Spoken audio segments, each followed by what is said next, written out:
খালি পায়ে হাঁটিস না, এই দেখ বেল কাটা।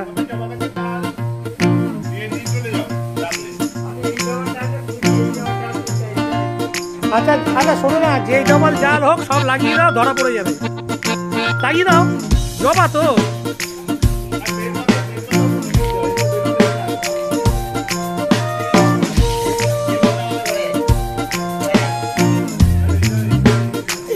এই বেল বেল বেলের কাঁটা কিন্তু সাবধান, বেল কাঁটা এগুলো, এগুলো বেল কাঁটা, খুব সাবধান। এই বেলের পাতা নিতে পারো কিন্তু, একটা জায়গায় রাখ, কাঁটা এক জায়গায় রাখ, সব ফেলে দে, খুব সাবধান কিন্তু। আমার পায়ে লেগেছিল, খালি পায়ে যাবি না।